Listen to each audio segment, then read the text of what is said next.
ladies and gentlemen, and welcome back to Dinosaur Gaming, where we learn to be a better player. Today, we're going to be talking about Legends of the Force, and most notably, the pre-release that's coming up this weekend. That's right, we're going to finally get our hands on the cards for Set 5 of Star Wars Unlimited, and we are less than a month out from the Galactic Championships, and so this is the best way to play with the cards, understand how they work in preparation. So without any further ado, let's go ahead and jump right in and check out what the pre-release is going to look like. So let's go ahead and get rid of this. And all right, so general notes of the set. I took a look at all of the cards in the set, and here are my notes, my takeaways for important things to look at for this pre-release. So of course, the obvious one being Force generation is abundant. There are a lot of Force units, a lot of different ways to generate the Force. However, Force use is limited. There are very few cards outside of leaders that use the Force. Of course, there are some very important ones like Yoda or Mace Windu, but most of the time, people will be using the Force for their leader ability. So if you don't get your hands on a leader that can use the Force, or if you don't have enough units that generate the Force, don't worry, there are other ways. Next up, shields are everywhere. Saboteur is not. That's right, there are a lot of ways to get shields this set, whether that's leader abilities, units that come in with shielded, or units that give other units shielded, even events that can give shielded sometimes. So we're going to be seeing a lot of shields, but we're not going to be seeing a lot of easy ways to deal with it. Saboteur is a keyword that's usually been hand in hand with shield, being able to get rid of it, but this time there are very few cards that have it. The average base health is lower. That's right. So we were used to having 30 health bases in limited environments, being the norm. However, this time around, your common bases are only going to have 28 health. 2 health might not sound like much, but we've seen how important Data Vault's 3 extra health is. Getting that extra buffer, which is generally 1 more attack, is pretty important. Games usually end on a very tight situation like that. And that, especially coupled with the next point, which is average unit stats are higher. This set, we're seeing a pretty sizable increase in stats for units across the board. 2 costs now being an average of 2/4. We're seeing a lot of 3 cost 3/5s, and it is not uncommon to be seeing those 6/6s or higher in the mid-cost units. Now that, coupled with the lower base health, makes it so games might end up just a little bit faster than you're used to. In this format, you might be seeing just a little bit more power to aggro decks than what people are used to. And of course, it is a very ground focused set. Last set was extremely space focused, and we saw a lot of people fighting for space with their pilots. This time around, everyone is going to be focused on the ground, trying to generate the Force from themselves, trying to stop your opponent from having the Force. However, that said, there are space units, and the few ones that there are big boys. Of course, we still have the low cost 2 3s, 3 3s in space, but a lot of the space units are chunky. There are like 2 7s, 4 8s, maybe even a 4 12 in there. So you need to have a way to deal with those giant units in space. Otherwise, they're just going to beat you down every single turn, bit by bit. And of course, the last point is removal is scarce. Removal is one of the most important things in a format like this. The 2 key things to building a deck is going to be removal and threats. And knowing how little removal there's going to be is very important. It means your units themselves have to act as removal, or you get to simply be like, hey, I know my opponent can't deal with this, I'm just going to hit their base. That said, let's go ahead and check out the removals. So it's the first thing you generally do when you're looking at sealed. Unlike draft, where a lot of the time people follow some kind of rule set like bread, for example, you don't always have that option because you get your 6 packs and you have to work with what you get. That's it, that's all. So here we're going to look at what the removal options are for each aspect. And generally, if you find that you have a lot more removal in a single aspect, you probably want to be going towards that, or maybe you want to look at the average of what you have the best removals and threats for and focus on that. So in Vigilance, generally speaking, removal is in the form of instant defeats. We have usually stuff like Takedown or Fell the Dragon, and this set is no different. We have a minor exception in Drain Essence, which is dealing 2 damage to a unit. It's an effect we haven't often seen in Vigilance. Usually it is a more aggression effect, but it does generate the Force for you, which is pretty important. We do, however, have Tragedy of Plagueis, which is essentially Power of the Dark Side, with an added benefit of making one of your units have Cheer effect, can't be defeated by having no HP. So not only does it kill something, but potentially can give one of your Sentinels infinite health for a turn. Pretty good. And finally, we have Shatterpoint, which is the closest thing we have to a direct removal. either defeat something with 3 or less health, or use the Force to defeat any non-leader unit. Now, what's really important about Shatterpoint is that the Force is the main mechanic of the set, so it's not unlikely for you to have the Force. So just having a way to defeat anything you want for 4 is very, very good. And it's so good to the point that I would recommend playing Shatterpoint even in a non-vigilance deck. Paying 6 for removal, not bad. We've already seen Vanquish played quite a bit. And these are 2 of the only cards in this set that have an easy way to remove a unit. And especially Tragedy of Plagueis is, I believe, the only removal that can directly get rid of a leader. Next up, of course, we have Crushing Blow, which can defeat something that costs 2 or less. We have Whirlwind of Power, Thousand Assassins, and a few of the other Force cards, Force Knight cards that we're not going to look at, but that give minus. Minus is a pretty strong effect that we have seen, and especially considering the lack of Saboteurs and the abundance of shields, this is going to be a very important removal to use. To the point that even Talzin's Assassin being a common, I would recommend playing as much of them as you can. If you have 7 of them, you play 7 of them. I would even consider playing Talzin's Assassin in a non-vigilance or non-villainy deck. Paying 6 for this effect is not a bad call. Finally, we do have other removal as well, a bit more niche things like Grappling Guardian can defeat something in space for 6 or less. On top of that, it has a body. Pretty good effect. Will it be relevant? I don't think so. I don't think there will be a lot of fighting in space, but it is an interesting card to note if you do notice that your deck is a bit weak in space. Next up, Command. Command generally deals with their removals in 2 ways. They either have events or upgrades that deal direct damage based on your unit stats, or Ambush. And this set is no different. In Ambush, we have Eighth Brother, which is a fantastic ambush, same stat line as Vader, with a different effect. You don't actually get to search your top 10. Instead, you get to buff whatever else you play. I have Scion, very similar. Ambush, it even has Overwhelm and Restore, because why not? Hidden as well, might not be too relevant. The downside of Ion Scion, of course, being that it's rare. You will not have access to a lot of rare cards. You only have 6 packs, so on average you would have somewhere around 6 to 7 rare cards. That said, it is still a pretty good card. Same argument though as the Space Whale we saw earlier is, will Ambush in space be relevant? I don't believe so. And finally, we have Terrentatek. These are not the only ambushes this set, of course. These are just, like, I believe the best ones. Just goes to show that Command has quite a bit of ambush to work with. Terrentatek says ambush if your opponent has a Force unit. Well, there's a very, very high chance that they do. A lot of the ground units this set are Force. On the other side, we have Craving Power. Once again, a rare, so not too common, but when you do get your hands on this, this is almost a card that should make you decide, I'm going to play Command Villainy. This is the closest thing we have seen to Overwhelming Barrage. Not only is it giving +2/+2 and dealing the damage to a unit, but that +2/+2 is permanent. It is an upgrade. And the best part is that you could put this on a leader. We noticed that there's not a lot of leader removal. So if you put this on your leader, if your opponent doesn't have a way to remove the upgrade or a way to immediately kill your leader, it's going to end the game very quickly. And then finally, we have Protect the Pod. It's very close to Strike True that we've seen from set 1, except instead of dealing damage based on your power, you're dealing it based on your remaining HP. Pretty decent card, especially with the big booty that we've seen on a lot of the Command cards this set. It is a common. You'll probably have a few of these, and if you're playing Command, you should be playing every single copy that you have. Next up, we have Aggression, generally direct damage removal. Very straightforward, pretty good. We have Purge Trooper coming in, dealing 2 damage to any Force unit, which is, I'd say, about half of the units in this set. If you are playing these colors, you absolutely want to be playing Purge Trooper.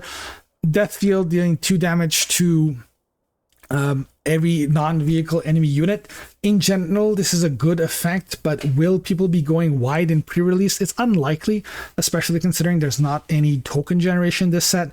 It is still an interesting option if your opponent has a few weakened units left over. It's often not a dead card, and if you do have a Force unit, it'll replace itself, generating a little bit of card advantage for you. We have Sorcerous Blast, dealing 3 damage for 1 if you have the Force. Having the Force should be not too difficult, so dealing 3 for 1 is pretty good. Already Daring Raid is a decent card. Lightsaber Throw, dealing 4 for 2 at the cost of discarding a lightsaber and drawing a card, is interesting. It's a card you should definitely consider if you found that you've drawn a lot of lightsabers and you don't even need the lightsaber to be within your aspect colors. You can just have a few of them. If you find yourself having 2 or 3 lightsaber throws, then go ahead and put in 2 or 3 different aspects lightsabers in your deck. Use them as fodder to replace themselves, dealing them damage. We have Heavy Blaster Cannon, once again a rare, but honestly the same arguments that were used for Craving Power can be used here. It costs 1 less, and it deals a bit less damage, but still gives the +2/+2 and deals 1 damage 3 times. Very interesting thing about this is that since it's not doing a single instance of damage and it's doing it over a multiple, it actually is very good versus shielded units that there are quite a few of. So if your opponent has a shielded unit that has 2 health left, like Shin Hati for example, this will get rid of it. Time of Crisis is another one of those AoE events. It is still removal in aggression. Each player only keeps 1 unit and deals 3 damage to everything else. It's not great. Once again, same arguments as Deathfield, where I don't believe there's going to be a lot of wide fields in this format, but it's still removal to keep in mind. And finally, Kid Fisto's Aether Sprite. It is not direct removal, but it is one of the only ways this set to remove upgrades on a unit. And because everyone knows that there's not a lot of upgrade hate, people will probably be playing a lot of upgrades. There's a lot of lightsabers. There's a lot of other different items that we've seen. So having some kind of upgrade removal is pretty important. And finally, in Cunning, Cunning has 2 main ways of removal. Usually it's either bouncing back to hand or ambush, and it's no different this time. We have Will of the Force that bounces a unit, potentially discards a card if you have the Force. Liberated by Darkness is essentially change of heart, but you need the Force. So if you manage to steal something, trade into something else, you easily 2 for 1. Next up, we have Trust Your Instincts. Honestly, this is hands down one of the best cards of the set. It is so incredibly flexible. Use the Force. If you do attack with the unit, it gets +2/+0 for the attack and deals its combat damage before the defender. This card can be used as removal, it can be used as reach, it could be used just in so many different ways to fight for the board or end the game. And on top of that, generally if you're attacking with a Force unit, it will refund its own Force cost. Just a fantastic card, and honestly, I would gladly pay extra for this in a sealed environment. If you have this, similar to Craving Power, you play it no matter what. Of course, we're following that up with some ambush units that are generally good in Cunning. There are multiple, but the best one by far is Depa Billaba.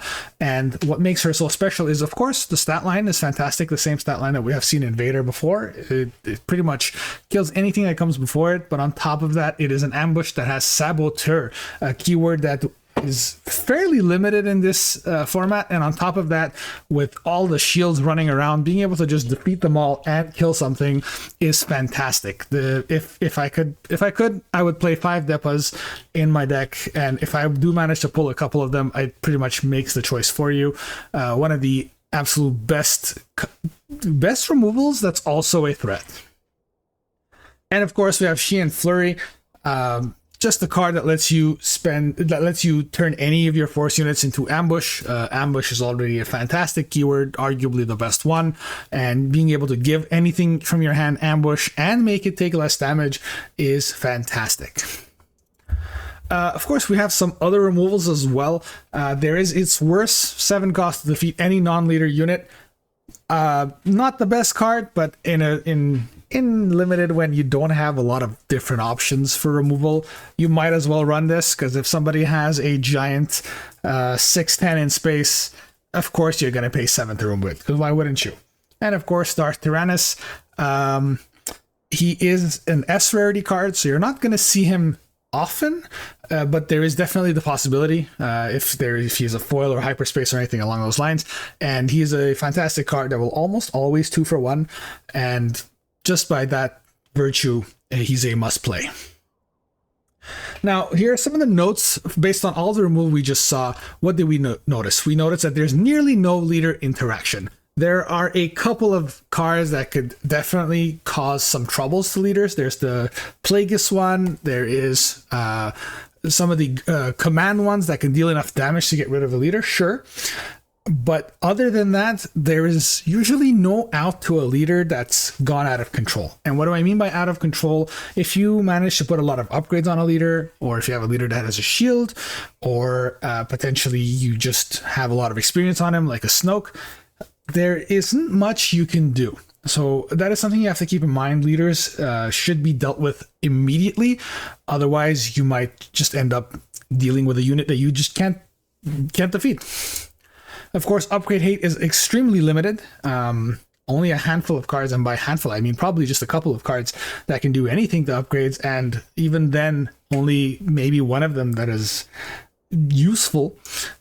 So having a lot of upgrades is actually going to be pretty good in this format. It's okay to have a ton of lightsabers and equip them on your units as you see fit. That way, your opponent isn't usually able to 2-for-1 you like they would be in premium, and having bigger creatures helps you fight for the board, win it back, and it's pretty hard to take back a board that's already won.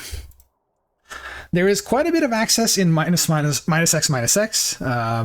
Generally, it is in Vigilance, and it is the best substitute that we have for Saboteur. And because we're seeing that there's a ton of shields, understanding the thresholds for these minuses is very important.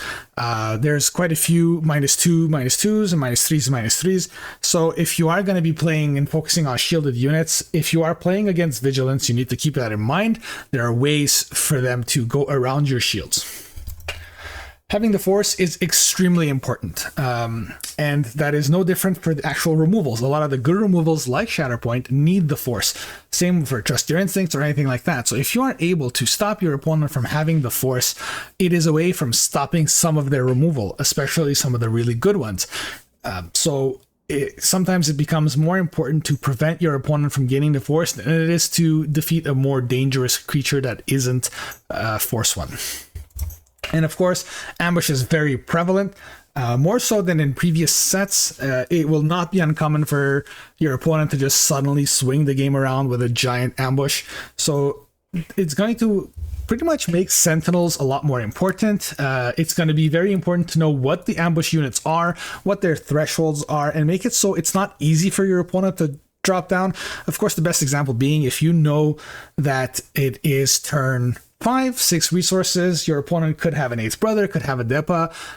They both are 5/7. So if you plan out your board in a way that a 5/7 would not easily deal into it, it could definitely create a situation where your opponent can't do a good play. All right, now next, let's stop. We're going to look at the leaders. And of course, the two leaders that everybody will have access to in your pre-release kits are going to be Darth Maul and Qui-Gon Jinn. We're not going to deep dive into the leaders. We're just going to talk about them in a very short way and discuss which ones are definitely worth keeping, which ones are not. And since everyone has access to these two, let's take a very quick look into them. Darth Maul, use the Force, deal 1 damage to a unit and to a different unit. To note, this is mandatory, so if your opponent only has 1 unit, that 2nd damage needs to go on one of your own units, if applicable. Same goes for his leader side. If your opponent doesn't have 2 units and you attack, you're going to have to deal damage to one of your own units, and yes, that could be Maul himself. So if you're attacking your opponent and he has no units, you have to deal the damage to 2 of your own units. It's unfortunate. It is a big drawback, but the ability itself is fantastic. If you are in a position where your opponent does have 2 units, if you are behind on the board, this is one of the only and one of the best tools to win the board back. And on the other side, Qui-Gon Jinn, use the Force, bounce the units to your hand, play something else that costs less, is a very, very strong ability. While in premium, this ability is going to be used mostly for combos and other synergies. In a in a limited format, it's better used as some sort of indirect healing. And what I mean by that is if you manage to play a unit, attack with it, usually, let's say you took a good favorable trade and your unit only has 1 or 2 health left. If your opponent doesn't waste removal on it, you can then bounce it to your hand, play something that's cheaper, and then replay the same card. And it's extremely more dangerous when you're doing that with an ambush unit, like, for example, Depa Bileba. It just really makes it so your value trades are better than the average leader, and you can definitely wear down your opponent's hand size and create incremental advantage that will eventually lead to a position where you just have way more cards than your opponent. Now, both of these are decent cards. I think Qui-Gon Jinn will definitely be a very viable pick. Maul is a bit more difficult. Of course, he has his drawbacks, but I think the bigger problem with Maul is that he has villainy and he needs the force. And unfortunately, when you were talking about the villainy side, there are not that many good early drop force units.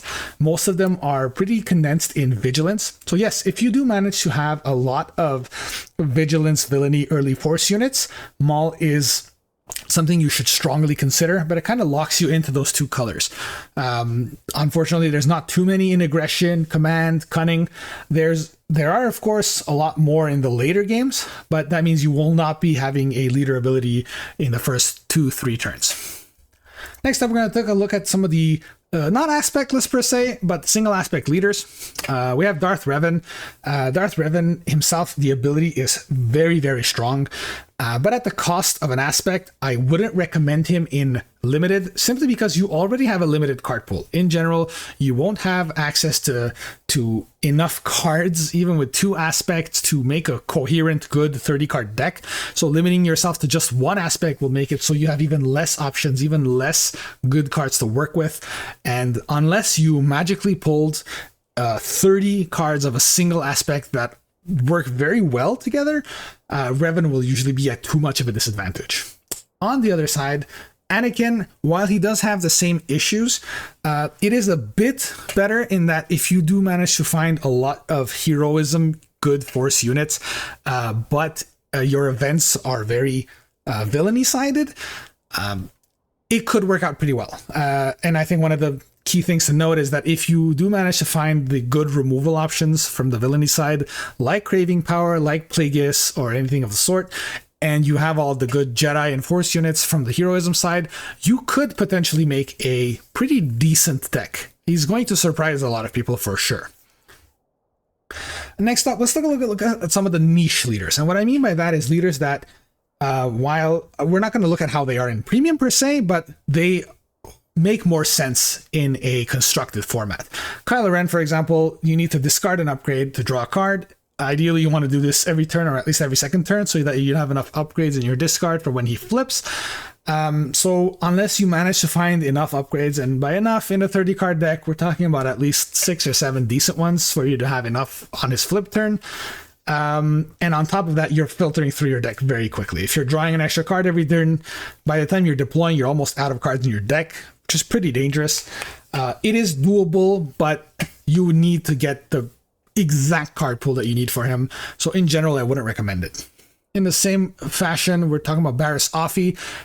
Same concept in that it could be good if you manage to find yourself in a position where you have a lot of events, especially a lot of the one-cost events. But again, it's the same issue that you probably won't have enough of them in a limited format. And on top of that, she is villainy. And we've seen that the force generation for villain is pretty subpar compared to heroism, so you're kind of going to be locked into vigilance. So unless you magically got a pool that not only has the good force villainy units early, but on top of that has a lot of good events for you to work, well, in that magical Christmas land, maybe she's good. Morgan Elsbeth and Rey are both pretty mediocre leader abilities. We won't deep dive into it, but on top of their abilities not being good, they require a very specific card pool. I would avoid both of them. Luckily for you though, all 4 of these leaders are rare, so it's less likely for you to pull them. Now, as for the highlights, I believe that these are the leaders that are going to be the absolute best in Limited. These are going to be dominating your pre-releases. And let's go over them very quickly and say why. Kanan, very obvious. Pay 1 to give a shield. We've seen how good shield is. And yes, there might be some answers, especially in minuses, but there are very few saboteurs. So if you are able to set up a creature and giving it a shield every single turn, it's fantastic. There are not too many Spectre units in this set, but there are a lot of creatures. So if you manage to build yourself a creature deck, Kanan can single-handedly win you the game. Grand Inquisitor has a very, very strong effect for Limited. We've already seen that from set 1, Jin, with a fairly similar effect, except it was -1, -0 without using the Force, was a very, very strong card. And this is an even better effect. Now, however, the downside is having to use the Force. And once again, I'm not going to repeat myself, but, you know, villainy, Force, hard to generate.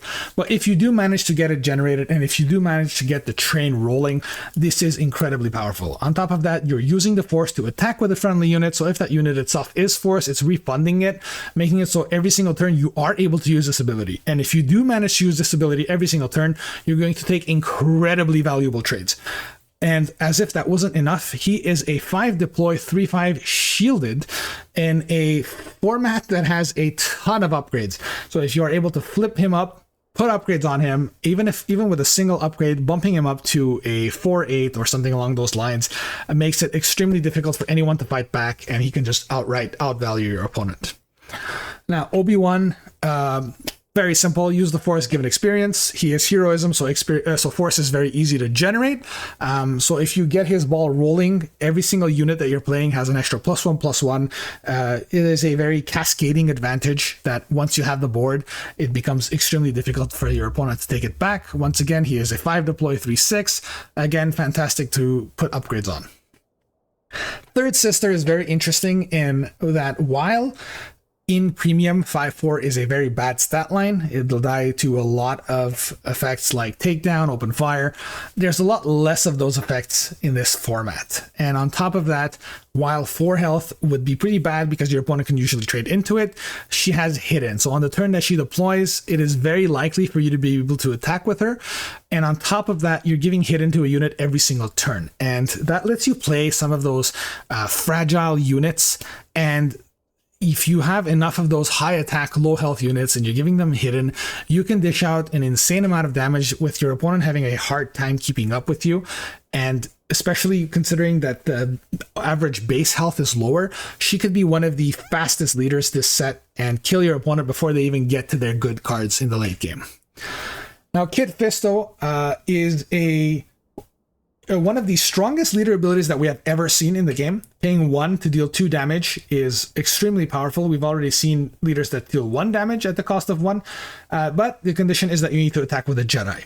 And while, yes, it is possible that your pool of cards doesn't have enough Jedis to work with Kit Fisto, I think that in general there are enough in this set that if you have at least 15 of them, which is very reasonable based on what we've theory crafted, tested. If you do have enough of them, this ability is essentially a free daring rate every single turn in a format where removal is already at a premium. Having access to such good damage could make it so you just outlast your opponents. Now, Cal Kestis, his ability himself is not fantastic. Being able to tap something is usually not good in a draft or limited format, but he is the earliest deploying leader at 4, and he has a 3/4 body, which means, once again, he is extremely good with upgrades. If you are able to deploy him out on your 3rd turn and put, I don't know, 2 lightsabers on him, that's game over. There's really not much that your opponent can do about that. And on top of that, every time you're attacking, you're exhausting something. It just runs away with the game. And Mother Talzin, we've already spoken tons and tons about the importance of giving -1/-1 or -X/-X, and Mother Talzin gets to do that already as her leader ability. And on top of that, even though on the villainy side we've said that it is unlikely to have the force unless you're playing vigilance, well, she is vigilance, meaning you already have access to the aspect, but you get to pick a second aspect of your choice, giving you a lot more flexibility in how to build the deck. And being able to give stuff negative stats lets you take value trades pretty similarly to Grand Inquisitor. And as if that's not enough, she deploys on 5 as a 3/7, which is higher than almost every other leader in this set.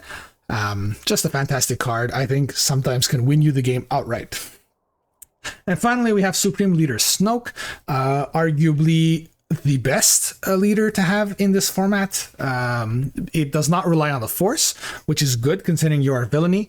You pay 1 to give an experience, which is an effect that we've already seen is extremely powerful in limited. And we've seen that with Tarkin, we've seen that with Rey.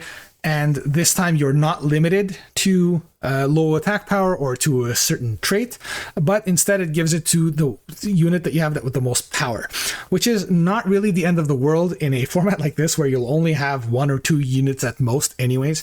And the best part about him is that he can give the experience to himself when he is deployed. And Every time he attacks, if he is the only attacking unit right off the bat, he becomes a 5/8 on 6, which is fantastic. And if they can't deal with it, which once again, very limited leader removal, if they don't deal with him, he's just going to grow every single turn, and it's going to become a very snowbally problem. Finally, we're going to take a look at the leftovers. These are leaders that I wouldn't recommend playing if you get them. Ahsoka Tano is very average. Using the Force to give a friendly unit Sentinel is not a good effect. Deploying at 6 as a 5/6 is not a good effect. And the reason for that is if you give something Sentinel and your opponent doesn't want to attack into it, all they need to do is take initiative, and then they just get to attack at the start of the next turn anyways, and you don't have Sentinel anymore. And Avar Kriss, the ability itself is fantastic, but there are not enough good Force cards for you, enough cards that use the Force. Most of the time, you'll be relying on your leader to use it. At least in a format like this, where you can't rely on a lot of the good ones that use the Force. We of course know that there's some fantastically strong ones like Yoda, but that is a legendary. Of course, there is Mace Windu, there's Chirrut, there are some cards. There is definitely the situation where you pull a lot of them, and if you manage to have all of them in a deck somehow, then Avar Kriss could be good, but I think she is more niche than the actual niche leaders we spoke about earlier, and unless you have the perfect card set, I would not recommend her. Now, enough about that. We're going to talk right now about the threats, and these are the cards that would determine whether you have enough staying power on the board, enough stuff to bait out your opponent's removals. And this, in combination with the removals that we spoke about earlier, is going to determine which aspects you need to be playing. So in Vigilance, a lot of the good threats are things like Nameless Terror. We went on and on about the importance of not letting your opponent get the Force. Well, this completely stops that, not only just the turn that it's played, but potentially every single turn. We have Old Daka, is not only fantastic stat lines as a 5-mana 6/6, but on top of that, if you do have a knight unit like Talzin's Assassin, you get to play it back. Extremely devastating play. And we, of course, have Ponkrell. It is a rare, so it's less likely to have, but it's one of those cards that if your opponent does not have immediate removal for it, every single turn it's going to be killing a card. And on top of that, it has grit, so it can end the game for you. On the heroism side, we have Plo Koon. He is also a grit unit. The condition is having the Force with you, but that's not really an important condition here, because when he attacks, which is when you care the most about grit, he's going to generate the Force on swing anyways. So if you've dealt any damage to him, or if he's blocked any damage, he's going to hit back very, very hard. And of course, we have Itinerant Warrior, one of the few cards that use the Force, healing 3 from your base. It's an okay effect, less valuable in limited, but having a 4/4 shielded is extremely good. Not only does it trade very well into a lot of other units, but 4/4 is the perfect stat line for it to not die to a lot of the -3/-3 effects that we're going to be seeing. And finally, in the neutral Vigilance ones, we have Priestess of the Force, another card that uses the Force. When played, you may use the Force, give a shield token to up to each of the 5 units, and this includes itself. So if you have even just 1 or 2 other creatures, this will end the game. It will be very, very difficult for your opponent to come back after this, because dealing not only with the shield tokens, but with the units themselves is going to put them at such a disadvantage that you can, at that point, ignore their units and just hit their base and go for the game. And of course, Chirrut Imwe, one of the top 5 cards of the set, not only in limited, but also in premium. Honestly, this card sometimes will win you the game when it's dropped, and that's crazy considering you can drop this by turn 3. Every time it's attacked, you can use the Force to give the attacker -2 attack, which means that if they want to be killing this in a single hit, they need to hit it for 7. And if they don't, if you have a way to generate the Force in between their attacks, it gets really, really bad, really ugly. And if you have 2 or 3 of these, which is not too unlikely considering it is an uncommon card, I would just drop everything else and play Vigilance for sure. Next up in Command, if we look at the neutral threats here, there's nothing extraordinary. We have some really big bodies. We have Purgle King, we have Trident Assault Ship. They're decent. They're in space where there isn't a lot of space in this set. We have Maz Kanata, which is very interesting because a lot of the set is Force, so having an extra attack that has +2 on it is very good. And what's even better is that if you do have the initiative on turn 1 and you drop a force unit, if you have Maz Kanata in hand, you pretty much guarantee that you've won the ground. If you drop something like a Gungi and they drop another 2/4, it might seem like a balanced board, but next turn you drop Maz Kanata. Not only do you kill their turn 1 play, but now you have 2 things in play that have very decent stat lines, and you probably also generated the force because you just attacked with a force unit. At that point, it's very hard for your opponent to come back because they are now 2 units behind you on the board. The God Master is another one of the cards that use the force. Pretty good to give you some card advantage. You should be pretty careful with card advantage though in a limited format. You don't want to deck yourself out too quickly, but finding your good force cards at the right time is pretty important. And if you're going to have the force anyways, you might as well play this card.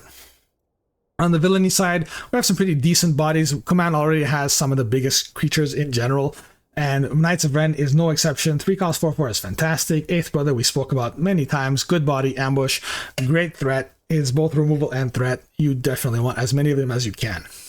On the heroism side, we have Kelleran Beck, the closest thing we have to Vader on the heroic side. And on top of that, it's not only searching for something that costs 3 or less. If you do manage to have more than 7 resources, you could potentially play something that's more expensive. You just need to pay the difference.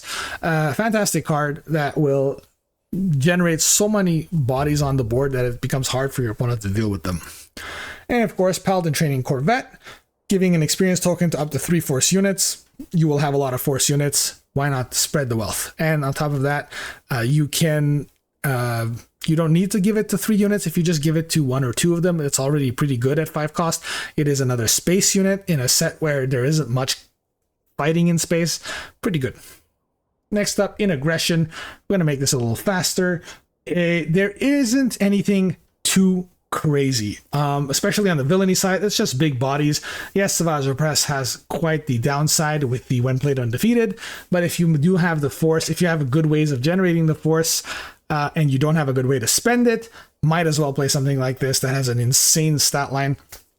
In the neutral aspect, we have a lot of pretty good bodies for costs. We have Quinlan and Wampa 4/5 for 4. Asajj Ventress being a 5/6 for 5. You can pretty much ignore their effects. Most of the time you will not use them, but just having good decent stat lines, while you won't have big threats to work with, making it so your opponent has to use their removals on your middle threats opens the way for the big ones later on.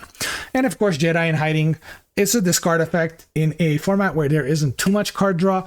I think he's a must-have. He is a common. Why wouldn't you play this? And on the heroism side, however, we have some of the best force-using cards. We have Chiarimundi that lets you draw 2 cards. You only need 1 use of this card in order to generate a hand advantage that's very hard for your opponent to get over. And Mace Windu, of course, coming in and dealing 4 damage to a unit almost guarantees a free 2 for 1. I think both of these are fantastic cards. Once again, both of these are uncommon, not hard to find. And on top of that, they are Force, they are Jedi, they work with almost everything else in the set. On the cunning side, of course, we have some of the really good villainy early cards. Cunning has historically been one of the best aspects. Shin Hati, one of the strongest units in the set. It is one of the few force units on the villainy side. It has hidden, it has shielded, it has everything it needs to survive. One of the only ways to get rid of it is, of course, with the minuses. So odds are, if you play this on turn 2, it's going to stick.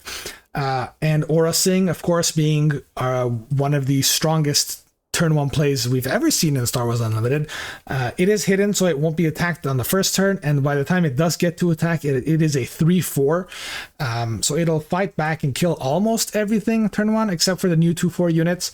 Fantastic card. And Deceptive Shade, of course, it is a very good thing to drop on turn 1. Odds are it will die on the second turn, which is something you do want, because that way it lets you ambush on the second turn. And a good use of that is, of course, with Shin Hati. If you, for example, play this on turn 1 and it dies on turn 2, you get to then ambush in with Shin Hati, potentially kill whatever they just played, and generate the force. It is a rare, less likely to have, but a card worth noting. In the neutral side, of course, we have some very good stat lines, something that you don't expect from Cunning. Life Wind Sage is essentially a 5/5. The odds of your opponent having an exhausted unit are pretty high, and even if they don't, 3/5 for 4 is not too bad. Sorcerers of Tund is a 6-cost 6/6 with shielded. There is no easy way to get rid of this card unless you're attacking into it twice. You need the removal to kill this, and if your opponent doesn't have the removal to kill this, well, you're easily taking a 2-for-1, potentially even a 3-for-1, or ignoring their board and dealing massive damage to their base. As if that wasn't enough, it is a force card. It will generate the force, and as if that's not enough, it is a common. You can load your deck up with so many of these that even if your opponent has removal for the first 2, you can potentially drop 2 more.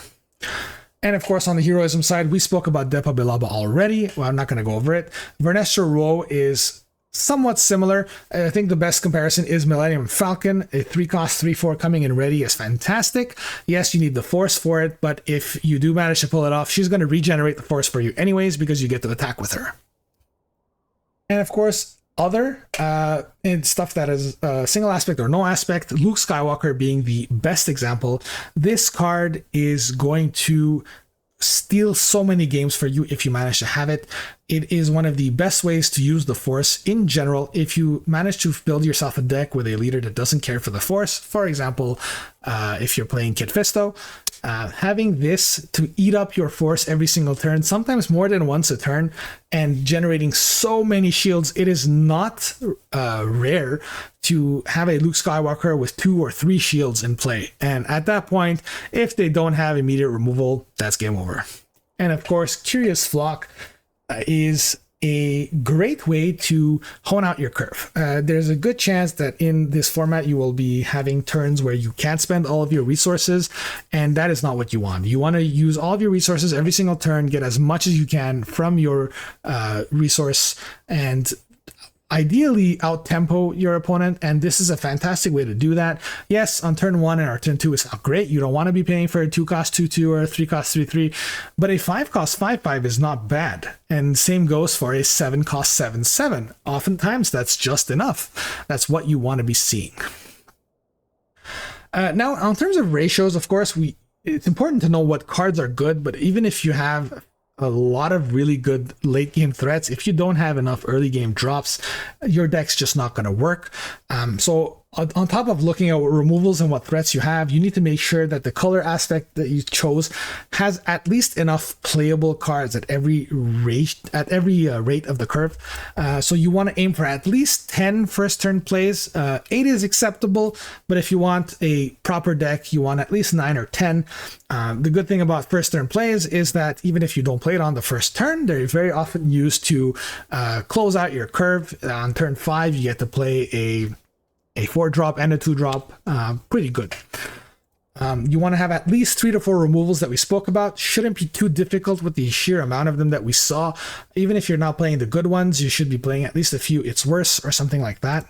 You want to have at least 6 to 10 threats, something that your opponent can't deal with easily, something that makes you think, oh, my opponent needs removal for this right away. And of course, you want to balance out your curve. You want to have the most early drop plays, and then each one after that should be just a little bit less. In a perfect world, if you are running, for example, 9 turn 1 plays, you want maybe 7 turn 2 plays, and then 5 after that, 4, 3, 2, 1. If you have like a downward slope like that with your curve, you will have the perfect deck, and that is definitely what you want to be seeing. And of course, something to definitely keep in mind in a format like this is that 20 good cards and 10 bad cards is infinitely better than 30 average cards. You want your deck to perform its best when you're getting your good cards. And what makes Star Wars Unlimited particularly good at this is the resourcing system. If you have cards that are not in aspect or that are just mediocre, it's okay because you get to resource them. Of course, you don't want your entire deck to be that way, but I honestly believe that having 20 cards that make your opponent think that your deck is ridiculous is better than having 30 cards that your opponent says, it's okay. So I would love to hear your thoughts here, guys. What do you guys think? Is there anything that I said that you think is completely off base? Do you guys think these guides help you? Is there anything else that you guys would love to see? Please let me know. I would love to hear your comments. I would love to hear your feedback. And please, if you haven't yet, consider subscribing. It helps me out so much. It costs you nothing. And on that note, guys, thank you so much for watching, and I will see you guys next time.